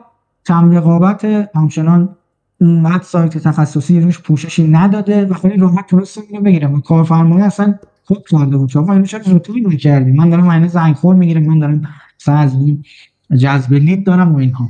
و این یه نکته که توی اسلایدم بود که اگر حوزه‌تون چیزی که بعد برید با کیورد ریسرچ و دیتا و اینا درش بیارید که اون عبارتاتون دارن با نمایندگی فلان چیز سرچ میشن، حتما صفحه نمایندگی داشته باشید. حالا یه جایی هم هست اینا با هم ممکنه یکی باشن، مثلا لیست قیمت پارس پلاس با مثلا نمایندگیش برای یه کلمه دیگه ممکنه روی یه صفحه جفتش با هم رتبه بگیره، ولی اینجا یه چیزی بود که ما جدا کردیم اصلا. یه موضوع دیگه این که بلاگ زیاد نیاز نیست. حالا یه ذهنیت خیلی اشتباه در واقع عقب مونده هست با احترام به همه دوستان سئوکار و همکار، که خب من باید یه پلنی بریزم تا 6 ماه آینده بعد هفته 3 تا بلاگ روی سایت منتشر کنم. فول سئو مثلا 80% داره انتشار بلاگ پوشش میده. در صورتی که آقا سئو کردن تولید مقاله نیست که یه جای شما میبینی داری چرت و پرت میگی، داری اضافه میگی، اصلا نیازی نیست اونو بگی. انتشار بلاگت رو متوقف کن، خیلی اتفاق عجیب غریبی نمیفته. الان شما اینجا ببین، حالا اگه این نمایندگی ها رو رد شیم، اولا به تایتل ها دقت بکنید. یه جاهایی شما اینجوریه که خب برم هرچی هست رو بزنم دیگه، مثلا دارم عمل بینه میدم، پوشش میدم، هر چقدر بیشتر بهتر، ورودیه بیشتر، حالا از لایو اونا مثلا یه لیدی در میاد و اینها. اما اینجا مثلا توی این حوزه دونه و اتصالات خب من نمیدونم هست که بتونم پوشش بدم، ولی به همون قضیه قیف فروشه نگاه میکنم که اصلا اونی که داره اونو سرچ میکنه کجای قیف من قرار میگیره. ببینید مثلا من اومدم چیکار کردم، بهترین لوله برای استخر. خب یه چیزی که این بنده خدا داره این رو اینجا میفروشه، ما اینجا مثلا لوله استخری داریم و اگه بتونم بکشونمش تو احتمالاً میتونه مشتری بشه. بهترین لوله برای فاضلاب، طول عمر مثلا لوله های پی وی سی چقدره، کارخانه‌های تولید کننده پلی اتیلن. نیومدم بگم که خب مثلا آموزش جوشکاری لوله گاز، این به چه مبلغ میخوره. و کل این سایت رو هم جمع بزنید فکر کنم کمتر از 40 تا 50 تا بلاگ داشته باشه. از یه جایی هم من به عنوان در واقع متخصص سئو، مسئول سئو این سایت، تصمیم گرفتم که آقا دیگه بسه، از اینجا بعد بخوام چیزی بریم میشه چرت و پرت، پس نیازی نیست بلاگ منتشر کنیم. اینم به عنوان یه نکته خیلی مهم اینجا خواستم در واقع بهتون بگمش که توی حوزه های صنعتی یه جاهایی هست که شما بلاگ نداره. یعنی مثلا توی همون المنت ترموکوبل صنعتی که بهتون گفتم، حالا بعد وبینار خواستید برید سرچ کنید، سئو سیگنال اینا شما میزنی مثلا خرید المنت، خرید ترموکوب، نصفش که مثلا المنت چه میدونم آبگرم کن و سماور و فلان و ایناست، نصفش هم اینه که مثلا المنت چیز نمیدونم چگونه المنت بسازیم. مثلا بلاگ اون وسط وجود نداره. شما بچسبی به لندینگات، بچسبی به صفحات نمایندگی، بچسبی به صفحاتی که میتونی برای شهرستانا بزنی و این نکته رو حواستون باشه. در رابطه با لیست قیمت و ویدیو که حالا اینجا نمونه‌اش رو وا کردم، البته ویدیوها خب با فشار خیلی زیادی که من دارم به کارفرما میارم داره ویدیوها تولید میشود، خیلی از صفحات هنوز ویدیو نداره. ولی همین صفحه رو ببینید شما اگه موبایلیشو با هم نگاه بکنید، طرف سرچ کرده چیز لیست قیمت مثلا آذین لوله و میاد با چی مواجه میشه، لیست قیمت میخواد، میتونه ببینه، پشتیبانی واتساپ میخواد، میتونه بره پیام بده، شماره تماس بخواد زنگ بزنه، کاتالوگ آذین رو میخواد میبینه. اینجا من دارم یه ویدیو بهش نشون میدم که خود کارفرما اومده توضیح میدن، دیتا دادن درباره این آذین لوله. این چقدر میتونه جلب اعتماد بکنه برای یوزر من که بگه آقا پس این سایت یک کسی پشتش هست، یه کاسبی پشتش هست، یه آدم با سابقه پشتش هست. و همین این پایین اومدیم به صورت تصویرطور همون لیست قیمتا رو اسلایدری گذاشتیم، بعد محصولا رو گذاشتیم که این اصلا مهم نیست. یعنی کاربر من تو این سایت قرار نیست بیاد اینو بزنه به سبد خرید اضافه کنه بخره، که یهو مثلا میبینید از این بست زوج فلان آذین لوله یهو میخواد 2 تا وینت سفارش بده. و اینجا این ویدیو هست، این لیست قیمت هست، این شماره تماس هست که داره کارو در میاره برای شما. و همین این در رابطه با لیست قیمت و ویدیو، کاتالوگ و پی دی اف رو گفتم. کمک از خود کارفرما توی SEO. یه کمکی هم که توی این پروژه اتفاق افتاد و به ما کمک کرد، حالا کنسولش رو نمیخوام باز کنم، شاید یکم پرایوسی داشته باشه و کارفرما اوکی نباشه، که این بنده خدا معمولا آدمای کاسب اینجوری هست، هر کسی بری بپرسی مثلا یهو طرف 1000 تا کانتکت تو گوشیش داره و اینا یه استاتوس بذارن، یه دونه مثلا استوری تلگرام بذارن، یهو 500 تا ویو می‌خوری، همشون مشتریان. کمکی که من از این بنده خدا گرفتم این بود که مثلا 2 هفته یه بار یه استوری ساده می‌ذارم که ما سایت زدیم یا فلان قیمت رو میخواید ببینید، لیست قیمتش تو سایت هست.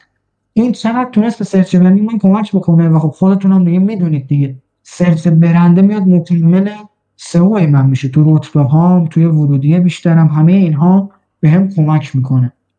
اینم نکته آخر. خیلی من فکر کنم طولانی صحبت کردم و اینجا بعدش دیگه من حرفام تمام، اسکرین شیر هم میبینم دیگه. ریش و قیچی دست محمد عزیز داریم.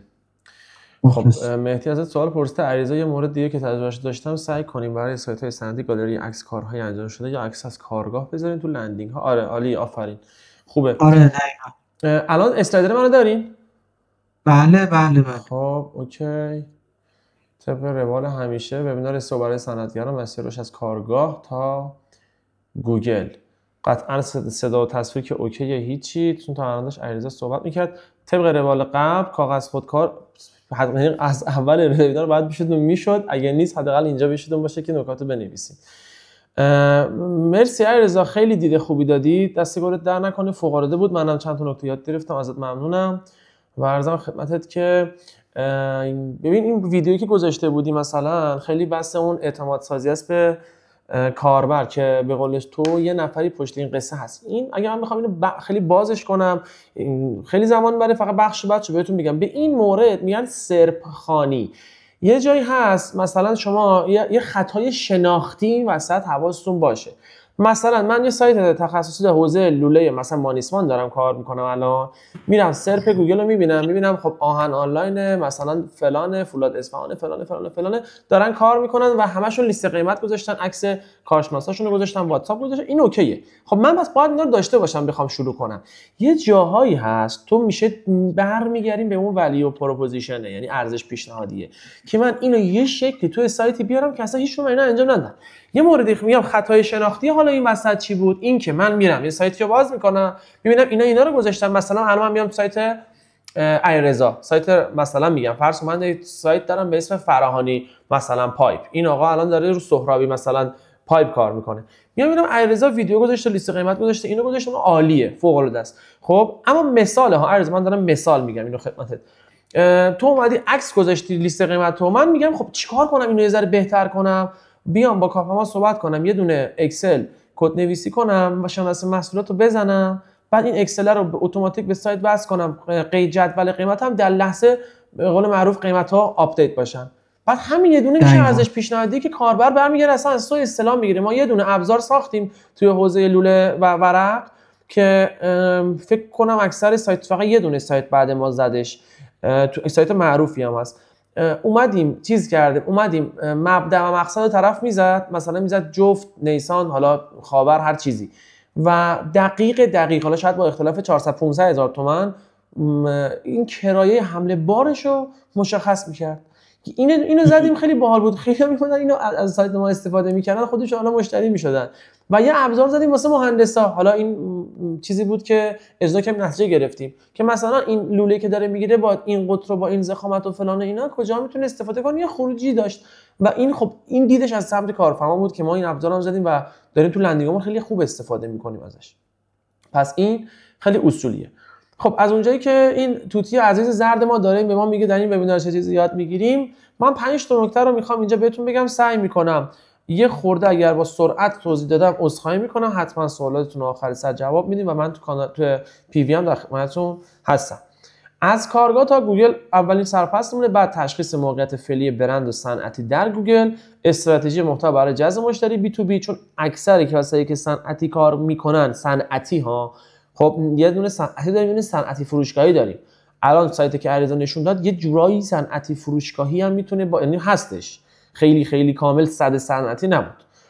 استراتژی محتوا پس واسه اون فرق میکنه. سیستم لید سازی با داده که توضیح میدم اینجا کار زیاد داریم و همکاری SEO و تیم فروش. من برم اسلاید بعد.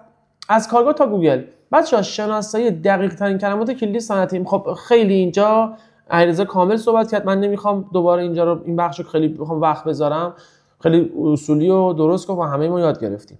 شناسایی دقیق کلمات کلیدی حوزه صنعتی جدای از بحث ابزار هاست. حالا اینو من میگم این دیدو داشته باشید واسه همه سایت ها، حتی سایت هایی که پر سرچ دقیقاً طبق چیزی که باز علیرضا گفت فقط به سایت فقط به ابزار بسنده نکنید، پس با کارفرما اینجا صحبت کنید. حالا من چند تا مثال زدم و یه خورده جزئی‌تر باید کلماتو پیدا کنید توی سایت‌های صنعتی که حالا اون بحث ایمپرشن و بحث سرچ کمتره ولی خب نرخ تبدیل بیشتره. و اینم یه پرانتز باز کنم بگم اگر سایت صنعتی کار می‌کنی که کارفرمات پتانسیل چیزو داره، صادرات داره، حتما بهشون پیشنهاد بده. ما با شرکت کاوشگران اینو پیشنهاد دادیم، الان داره به عراق هم میفروشه و این خب خیلی باحاله واسه ما. خب بریم جلوتر. دومیش چیه؟ تحلیل رقبا در صفحه اول. همون چیزی گفتم بحث سرپخانیه. خب 5 تا سایتی که بچه‌ها اینه که تکالیف خودتون کنید، حتی اگر پروژه هم ندارین رو تست کن. 5 تا از سایت هایی که لینک 1 2 3 4 5 6 ان. حالا میگم 6 یه دونه زاپاس گذاشتم که اگر یه دونهش اون وسط از این معرفی ها و تاپ 10 بود و رپورتاج آگهی بود اون چک نکنید. 5 تا سایتی که تو حوزه خودتون از صفحه اول هم برید ساختارش و تیترش و محتواش و CTRش و همه رو بررسی کنید. اوکی این میشه سرپخانی. حالا برید بگید که فرض کنید اون سایت شماست، چیکار؟ این سوال تو کل زندگی من همه جا کمکم کرده. چیکار کنم من اگه این سایتم باشه بهتر نتیجه بگیرم؟ من پایین نوشتم CRO رو بچه‌ها تو سایت‌های صنعتی ما یه جورایی میتونم عرض بگم، بخوام حالا همینجوری کلی بگم آمار ندارم، شاید بگم به خدا 80% سایت‌های صنعتی CRO اصلا ندارن. خب بحث لیدگیری ندارن. ما با CRO بچه CRO چیه؟ Conversion Rate Optimization، یعنی ما یه کاری کنیم که نرخ تبدیلمون بیشتر شه. نرخ تبدیل فقط نسبت ایمپرشن به کلیک نیست که من بزنم بیام صفحه اول بیام تو سایت تو، اگه تو مثلا لینک 4م تقریبا لینکی که من یه جور تایتل دسکریپشن بزنم بیام تو صفحه تو، اون که وظیفه است، این که اصلا باید باشه. حالا اومدم تو اون صفحه CRO جوری باشه طبق مواردی که علیرضا کامل خیلی خوب توضیح داد، حالا بحث جدول قیمت، بحث حالا کال تو اکشن، فرمه و حتی عکس کارشناس فروشتون هم بذارید. بعد نیست واقعا خوب ارتباط خوبی شکل میگیره. بچه‌ها وبسایت چیه؟ من فکر کنم باید برگردم 20 سال پیش. وبسایت یک فروشگاه آنلاینیه که در تمامی شهرهای کشور تو بازه و سیستم حسابداری داره، سیستم مثلا انبارداری داره، یه سری سیستم داره و باید سعی کنی مثل کسی برخورد کنی که انگار اومدی تو شرکتت، انگار اومدی تو مغازه‌ت، انگار اومدی تو کارگاه تولیدیت. سعی کن پس تعامل رو بهتر کنی با کارفرمات، با اصلا می‌کنم یوزرت. این قسمت CRO تا صبح دوش حرف هست، خیلی خوب میتونه به تو نرخ تبدیل بده.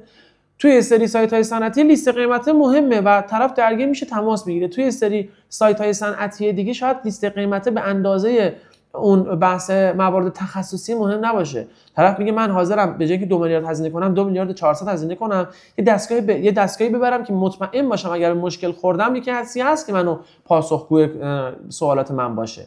پس این قسمت تو CRO سعی کنید خیلی خوب پیاده سازی کنید، یعنی اینا رو به کاربر نشون بدید، اینا رو کاملا، مخصوصا تو قسمت above the fold، یعنی اون قسمت بالایی صفحه‌ای که طرف وارد میشه، مثل سایت علیرضا که تا وارد شدیم ما بخش پشتیبانی، لیست قیمت و چند تا مورد رو دیدیم، همون بخشی که با چشم میشه دید و دیگه نیاز به اسکرول نداره.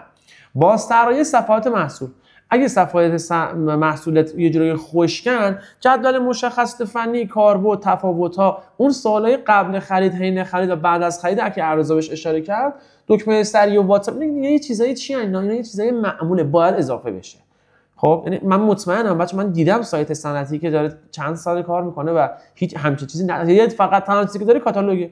تمام سعیشون اینه که از تمامی صفحات ارجاع بگیرن بفرستن سمت کاتالوگ و از کاتالوگ حالا طرف زنگ بزنه یا زنگ نزنه، یعنی تو خود کاتالوگ حتی یه شماره نیست با HTML نوشته باشن طرف زد تماس باهاش بگیره. اوکی، من اینا رو سریعتر سعی می‌کنم رد کنم، به اون نکات اصلی برسم. تولید محتوای فنی و مقایسه‌ای هم باز میتونه کمکت کنه که اینجا باز علیرضا خیلی خوب توضیح داد. و مثلا تفاوت پمپ سانتریفیوژ و دنده در صنایع غذایی چیه، چطور دستگاه تزریق مناسب کارگاهتون رو انتخاب کنید. اینا من اینم یه جا کپی کردم، این محتوا ترافیک دارن و تماس واقعی میرن. پس اگر میخوای محتوا محورم تو سایت صنعتی بری، سعی کن به صورتی بری که فنیه و مقایسیه. بچه‌ها سایت‌های صنعتی پرسونای مخاطبش که میخوای خروجی بگیری همون بحثه که تو ارزم خدمتتون که بیزنس پلن بهش میگن کاستومر سگمنت، یعنی اون بخش بندی مشتریان ما که به شدت تو سئو ما میتونه کمکمون کنه. یعنی چی؟ یعنی بخش بندی مشتری من. ببین یه سری ها هستن، من مثال سئویشو بزنم، صنعتی شاید برای بعضی یکم سخت باشه. الان علیرضا مثلا بخش بندی مشتری تو یا من میتونه کسایی باشن که طراحی سایت رو دارن و سئو ندارن، حالا تو هر بیزنسی که میخواد باشه. یکیش میتونه کی باشه؟ کسایی که سایت دارن، سئو هم کردن اما نتیجه مطلوبی نگرفتن. خب این میشه دو تا بخش بندی مشتری من میتونم اینجا بیام حالا جان آفرین که چقدر ماشاءالله زیاده. حالا من اینجا میتونم نیچترش کنم، بگم بس من فقط با سایت من با کارفرماهایی کار میکنم که سایت دارن و سئوشون نتیجه نگرفته. خب این بخش بندی مشتریان میتونه اینجا به شما خیلی تیترهای خوبی بده. چرا؟ چه ربطی داره فرهانی به تیتر؟ به خاطر اینکه ببین تو بخش بندی مشتری سایت صنعتی متوجه میشی یه سریا مثلا فنی مهندسی ان و براشون جزئیات مهمه، یه سریا نه کارکرد براشون مهمه یا مثلا قیمت براشون مهمه. یعنی میای مثلا به 3 تا سگمنت تبدیل میکنی اون بخش بندی مشتری تو. پس اینجا خیلی خوبه که ما باز بتونیم یه دیتایی داشته باشیم از اون بیزنس و کسب و کار. من میام قسمت استفاده از عکس و ویدیو واقعی که بازم اینجا علیرضا گفت من ازش میگذارم، خب قاعدتا کاملا اعتماد ساز، حتما استفاده بشه. و عرضم خدمتتون که یه دونه بحث تکنیکال گذاشتم اینجا از صفحات محتوات میتونی به محصولات و دسته‌بندیت و فرم تماس تحت مستقیما لینک سازی کنی. بریم جلوتر که جذاب‌تر میشه. بچه‌ها اینو دقت کنید، اگر دسته‌بندی خاص نداری رها نکن اون کیوردو. ما توی یکی از سایتایی که وارد کننده خیلی بزرگی هم هست، وارد کننده دستگاه تصفیه آب تو ایران، خیلی فوق‌العاده بزرگ هستن، فوق‌العاده خفن کار میکنن و جز اولین نفران یه جورایی و تمرکز روی اطلاعات جامع‌تر گذاشتیم. ما داستانش چیه؟ من این داستان جذاب بهتون میگم. بک باشه استخر مثلا، یا حالا کلام فکر کنم زیر پوزیشن باشه، هنوز نمیدونم. و عرضم خدمتت که یه سری از کلمات حکم دسته‌بندی داره، انگار چند تا ریز محصول دیگه داخلش هست و چون کارفرما نمیتونست ما دسته‌بندی بده، یعنی 2 تا 3 تا بیشتر عکس نمیداد و خب با 2 تا 3 تا عکس و 2 تا 3 تا محصول دست صفحه PLP و دسته‌بندی بالا نمیاد، توی سئو واقعا نمیاد بالا. ما چیکار کردیم؟ تمرکز داشتیم روی اطلاعات جامع تو قسمت بک واش. یعنی شاید بگم باورتون نشه مثلا با این محتوای خیلی خوب اومد صفحه اول. پس این دیدم داشته باشید، اگر یه محصولی هست که نمیتونی، از مثلا یه دسته‌بندی داری که نمیتونی زورش محصول بذاری و باید حتما اون دسته‌بندی رو بیاری بالا، بهترین کار اینه اول محصولاتش بیاری صفحه اول، بعد دسته‌بندیش اگر محصولات دیگه‌ای داشت که ریز بشه داخلشو بتونی استفاده کنی، اگر نشد بتونی با اطلاعات جامع‌تر دیگه‌ای بیاری صفحه اول. اطلاعات که میگم منظور فقط محتوای متنی نیست. خب لینک سازی خارجی هم که اصلا نیازی به صحبت نداره، قاعدتا همتون بلدین. اوکی که سعی کنیم از سایت‌های هم صنعت بگیریم، خیلی بهتر تو سایت صنعتی ما رو رشد میده. من از سایت صنعت داتای آر تجربه خوبی دارم، پیشنهادم میکنم، حالا داره تبلیغش میشه به خاطر اینکه من ازش نتیجه خوبی گرفتم. لینک سازی خارجی از سایت هم صنعت اینجا گذاشتم. اوکی بریم بعدی با هم چک کنیم. میخوام به قسمت دوم برسم، تشخیص موقعیت فعلی برند صنعتی الان توی گوگل چیه. بچه ما میایم علاوه تکنیکالی توضیح بدم، بریم تو بحث یه جوری بیزنسیش. بررسی کلمات کلیدی ما داریم. اوکی تو سرچ کنسول نگاه میکنیم چی به چیه، یه سری ایده ها میگیریم، ایمپرشن ها رو میبینیم، اینا رو خروجی میگیریم. سنجش نرخ کلیک اینجا واسه من مهمه تو نتایج. اوکی من الان چرا دارم اینا رو میگم؟ شما اینا رو من بهتر بلدین که تحلیل صفحات برتر داشته باشین، مقایسه برند داشته باشین، بررسی سلامت فنی سایت داشته باشین. اوکی به چه درد من میخوره اینا؟ ما وقتی دیتا خروجی میگیریم باید از دیتای خروجی گرفته شده استفاده کنیم. ما همیشه دیتا رو خروجی میگیریم، بیایم با خودمون صادق باشیم. 99.9% سئوکارا و خودم جز دسته‌هاشون بودم، دیتا خروجی میگرفتیم که بریم به کارفرما گزارش بدیم.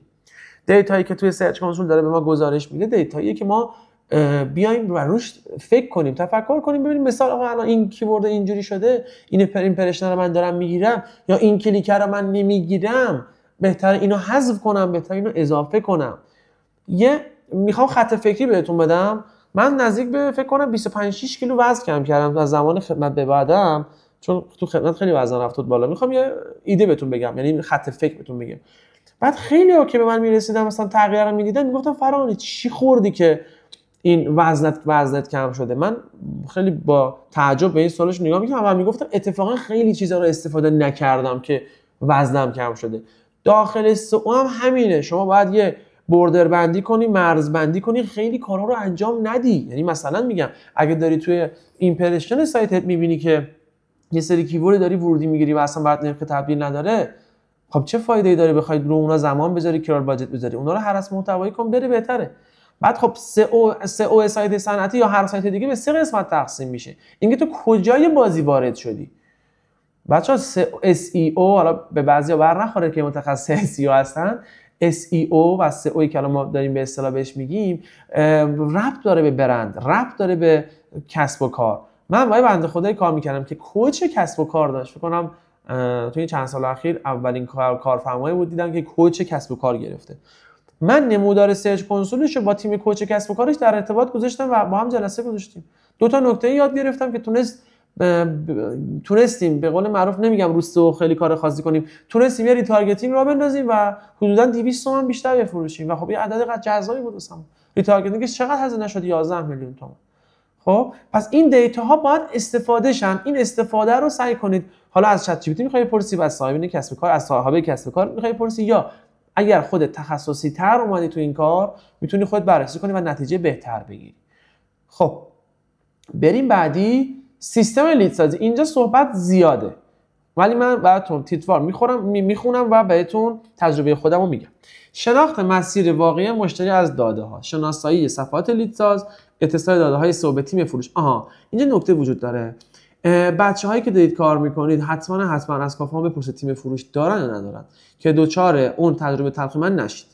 ببین این که کارفرما، من شخصا الان علیرضا نظرتو دوست دارم بدونم، من تو به همون قسمت بخش بندی مشتریان خود بیزنس پلن خودم جدی میگم، اینو با پروژه هایی که میبینم کارفرما هم خودش فروشنده است، هم خودش تامین کننده است، هم خودش سئو کاره، هم خودش هزاری کار انجام میده، سئو کار نمیکنه. شاید بگید اشتباه است، بالاخره بحث پول، بحث به قول معروف خوبیه، شاید پول خوبی هم بدن، ولی من واقعا با کارفرمایی که هیچ تیمی نداره و فروش خوبی هم داره کار نمیکنم. به وقتی که یه طرف میشه همه کارو هیچ کاره، خب تو کار شما دخالت میکنه، یه آجر به قول معروف سنگ میندازه جلوی پای شما و گیر میکنه کار. به وقتی که تیم اگر فرض کن من اون چند سال پیش که سئو کار کرده بودیم تو دستگاه تصفیه آب، تو دستگاه صنعتی آب میوه‌گیر صنعتی اومده بودیم لینک 1 گوگل، خب اگر تیم فروش داشت، طرف میگم تیم فروش 1 نفر اصلا یه ربات داشت، خب یک نفر تیم فروش خوب داشت، چقدر میتونست قصه عوض شه، چقدر میتونست کسب و کار بهتر بشه. اون دامنه حذف شد، سایت حذف شد. الان که من هنوز میدونم دارن سنتی میفروشن. چرا؟ چون خوشحالن که چند تا مشتری دارن که هر ماه ازشون خرید میکنه. و اگر شما داری یه شکلی کار میکنی که مثلا میگم تو 6 ماه گذشته یه دونه پروژه هم نگرفتی، تو به عنوان استوکا یا اون کارفرما میخوام بهتون دید کارفرمایی میدم، دید بیزنسی بدم، این اصلا بیزنس نکنی بهتره. ما 2 حالت داریم، یا داریم پروژه میگیریم فقط برای اینکه زنده بمونیم، یا داریم بیزنس تبدیل بیزنسش میکنیم، چرخشو داریم بزرگتر میکنیم، تیم خودمون داریم بزرگتر میکنیم. حالا وقتی میبینی این ساختار تو تیم طرف وجود نداره، باش کار نکنی، خیلی جلوتری. من منشن میکنم استاد بزرگ و عزیزم بابک بنیادیو و یه نکته خیلی خیلی خیلی خوب ازش یاد گرفتم، یعنی همیشه میبینمش میگم آقای بنیادی، من این سر همین یه نکتهش همیشه خودم رو شاگرد شما میدونم و تبلیغ و ازش یاد میگیرم، اگر حتی اسمش تبلیغه. میگه برند شما رو پروژه هایی که نمیگیرید میسازه. اینو چرا اینجا گفتم به بحث اتصال داده به تیم فروش شد؟ به خاطر اینکه شما به حالا یه سایتی هست که حالا دارید یه سری تکنیکال یاد میگیری از من و علیرضا که بری استفاده کنید رو سایت‌های صنعتی، یه قسمتی هست تو داری برای خودت هم می‌خوای رشد پیدا کنه بالاخره، حالا پروژه ها تو اینجور چیزا. پس با کارفرمایی کار کن که تیمی حداقل دارن، سرشون به تنشون میارزه. اوکی، اگر داری خروجی میگیری داده های سئو تو به تیم فروشت وصل کن، یعنی با تیم فروش در نظر بگیر. من الان تو سایت صنعتی که دارم کار میکنم 3 نفر تیم فروش دارن و هر هفته که باشون، هر 2 هفته یه بار که باشون جلسه میذارم، بهشون نشون میدم، میگم آقا ما الان این کلیکا رو گرفتیم، ما خیلی جالب بود واسه علیرضا، رفته بودم چند روز پیش جلسه و گفتن آقا آره ما مثلا با لولمان لیسبون 4 جزء ستای برتریم، خیلی عالیه خیلی خوبه فلان، ولی یه دونه تماس نداشتیم، به جاش فولاد فلان چیز ما مثلا تماس گرفتیم. و خب خیلی واسه عجیب بود، مثلا اون کلمه رو ما صفحه دوم بودیم. میدونی خب این رفتار و این تحلیل میتونه به ما کمک کنه، میتونیم بریم بررسی کنیم. اینجا نظری داری علیرضا؟ بهم بگو. من ببین یه تجربه مشابه اینجا دارم، ربطی به صنعتی نداره، باز برمیگردم به اون حوزه عمل بینیه که داریم کار میکنیم. آقا ما تو این پروژه عمل بینیه تونستیم مثلا تو 5-6 ماه اول خود هزینه عمل بینی و هزینه عمل بینی طبیعی و حالا این بند و بسته‌هایی که داره رو بگیریم جزو 3-4 تا اول بشیم، چون برند قوی. حالا داستانی که اتفاق میافتاد این بود که مثلا تو 1 ماه صفحه هزینه عمل بینی ها مثلا 500 تا ورودی داشت و من کامل اومده بودم جواب کاربر رو داده بودم و جدول قیمت و فلان و اینا، داشت جواب عکس میداد. یعنی اگر از دور بری از استفاده کاری بپرسی بگم بله باید قطعا جدول قیمت بذاری، نمونه کار فلان اینا، ولی همه اونا خوب بود، جدول قیمتش که هم میزد به هزینه. یعنی کاربر میومد تو هزینه عمل بینی خب چقدر 50 تومن خداحافظ. یعنی کل مثلا کلاریتی انداخته بودیم روی اون صفحه، کل تایمی که مثلا کاربر روی اون صفحه بود نهایتا 5 ثانیه بود. این اصلا نمیومد بخونیم، میترسید میرفت. آفرین آره. و اومدیم با اون بنده خدایی که داره اونجا کار مارکتینگ و اینا میکنه که آقا نرخ تبدیل خیلی پایینه، مثلا اینقدر ورودی این سرچ کنسول فلان 5 تا زنگ هم نمیخوریم. اومدیم جدول قیمت رو مثلا 2 تا سکشن بردیم پایینتر، بالا فرم تماس گذاشتیم. الان بیایم چه خبر شدیم یا داری لید میگیری. آفرین. نیروهایی که من گذاشتم پای تلفن وقت ندارن سرشون رو بفرمون. ببین من سایت رو دیده بودم اون سری، دیدم که تو قسطی شرایط پرداخت قسطیش هم گذاشتی و این به نظرم اینم خوبه. آره قسطیش هم گذاشته بودی و این میتونه به نظرم حالا جواب بده. حالا پیشنهاد میکنم مثلا اگر میبینی قسطی باز نسبتا به اون بهتره، قسطیه رو با اون قسمتی که مثلا شما جدول خود قیمت گذاشتی از فلان تا فلان رو جابجا کنی، بذار اصلا ببینی طرف ببینه قسطیه. دقیقاً. اتفاقا یه محاسبه‌گر قیمت هم گذاشته مثلا تیم طراحی سایتشون که آقا بیا بزن ببین چند تا چک بعد بدید چقدر میشه چقدر سودش میشه، اونم داری. عالی. خب من ادامه میدم. تحلیل رفتار کاربر در صفحات. اینجا علیرضا اشاره کرد ساخت چرخه رشد ماهانه با داده ها از دیتا تحلیل بسازید. این دوتا با هم به قول خیلی با هم تنابیده شدن. داستان چیه که میگم علیرضا اشاره کرد؟ کلاریتی، مایکروسافت کلاریتی رو حتما نصب کنید. ابزار رایگانیه که اجازه میده به شما هیت مپ به شما میده که حتی فیلم کاربرتون، موس کاربرتون که کجاها میرن کجا کلیک میکنن رو ببینید. این میتونه بعد از اینکه سایت که مشتری دستت میافته و داری رو سئو میکنی ببینی که اصلا ساختار سایت یه سری جاهاش اشتباهه یا میتونی یه سری جاهاشو بهتر کنی. حتی در این حد که یه دکمه رو بزرگتر کنی و رنگش رو عوض کنی، میبینی که نرخ تبدیل بهتر میشه. مثالش هم علیرضا گفت که اومدن یه دونه فرم تو عمل بینی، یه دونه فرم گذاشتن بالا، قیمت رو آوردن پایین. چرا؟ چون عمل بینی هم کاری نیست که من اینجا ببینم یه کلیک کنم برم بگم خب بسم الله انجام بده دیگه. خب پس این چیزی که مشاوره میخواد و میخواد که اعتماد خیالش راحت شه. قطعاً بعد اعتمادم طرف میره تحذیر بم اون کل اون نمونه کارا رو در میاره. نمونه کار پس اینجا مهمه. خب بریم قسمت بعد، سیستم لیتل با داده. بچه‌ها من بالا متن نوشتم بخونیم با هم. بزرگترین اشتباه سایت صنعتی چیه؟ که داده‌های سئو رو با بچهای فروش درگیر نمی‌کنن و فکر می‌کنن که با هم جداست.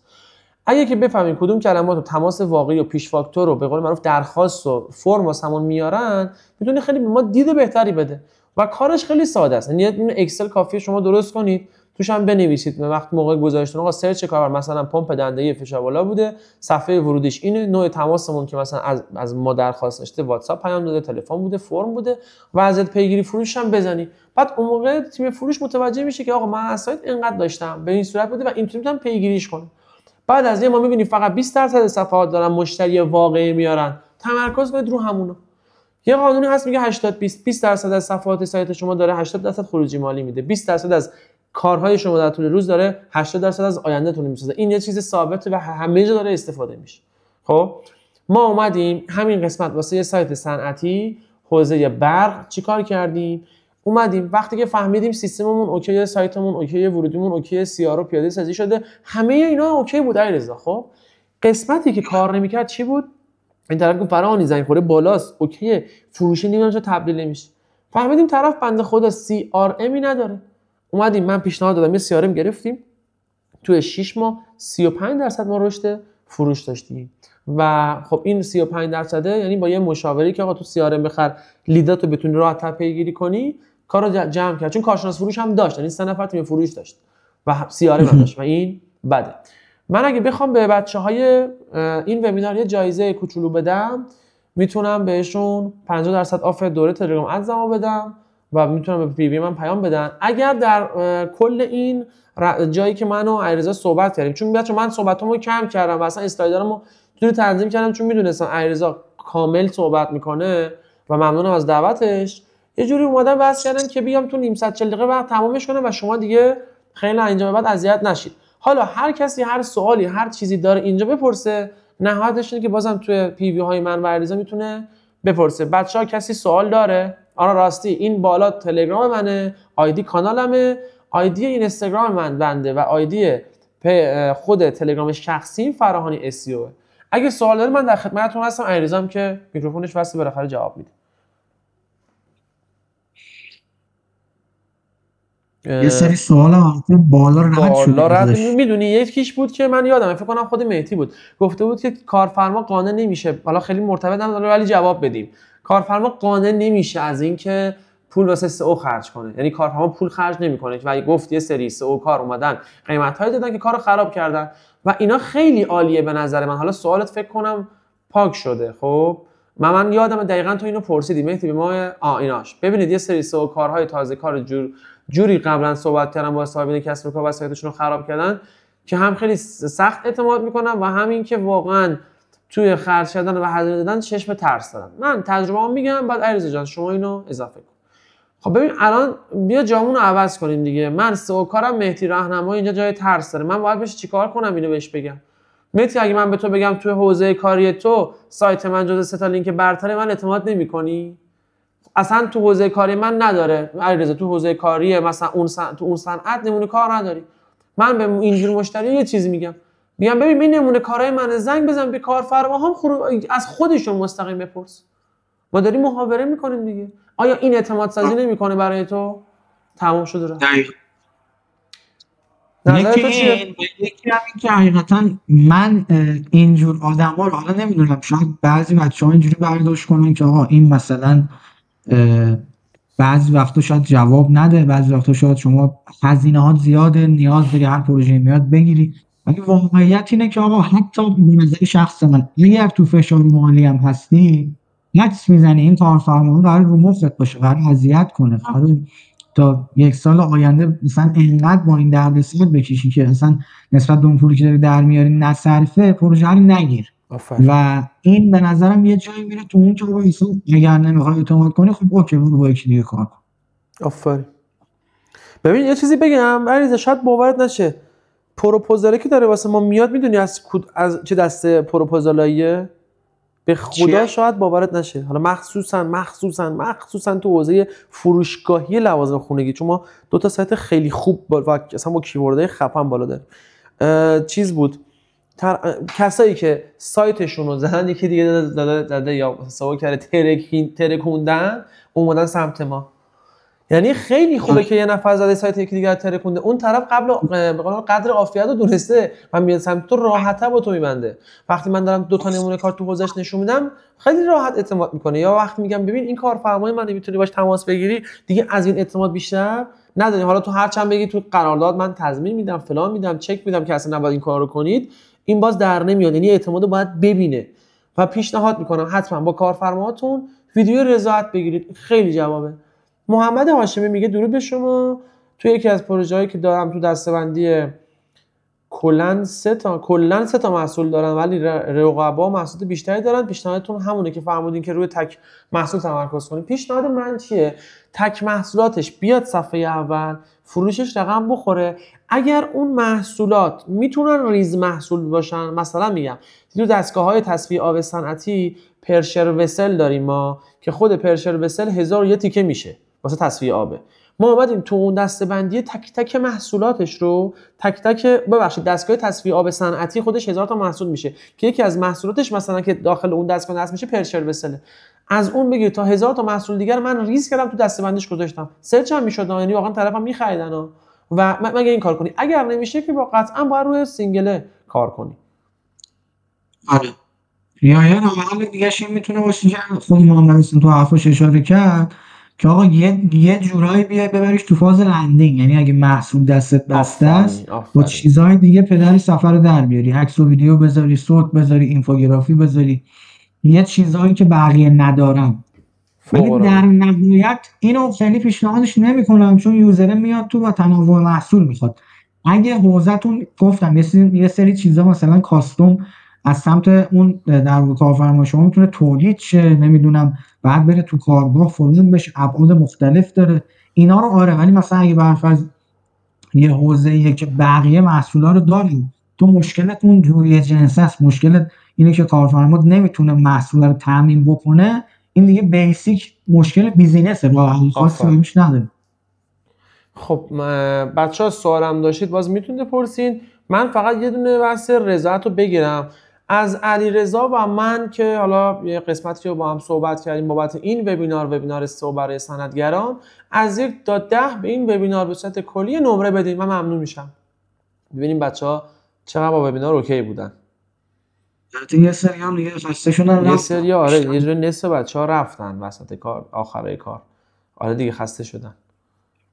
خب بچه‌ها منتظر نمراتتون هستم و اینکه اگر پیشنهادی دارید بابت وبینارهای بعدی خودتون به ما بگید که فوق‌العاده است. همتون گرم. مرسی ازت علیرضا جانم. فدات شم. میگم مرسی ازت، ممنونم، خیلی عالی بود. خودم شخصا کلی چیزی یاد گرفتم. عزیزی کردی، وقت گذاشتی. وضیفه بود، دوست داشتم باشم. عزیز دلی. و من ویدیو رو ضبط کردم تو کانالم میذارم، قطعا تو هم ضبط کردی، بازم تو کانالت بذار. آره همینو می‌خواستم بگم. حل ویدیو رو دیگه محمدم کانالش میذاره، منم میذارم، من یوتیوبم میذارم. والا ایوالله کسایی که کارت شما درسته. بچه‌ها بهتره کنید نکاتی که گفتیم رو بنویسید، اجرا کنید. امیدوارم که همیشه نتیجه بگیرید و نمودار سرچ کنسول پروژه‌هاتون همیشه رو به رشد باشه. خدا نگهدار. ان شاء الله. خدا حافظ همگی.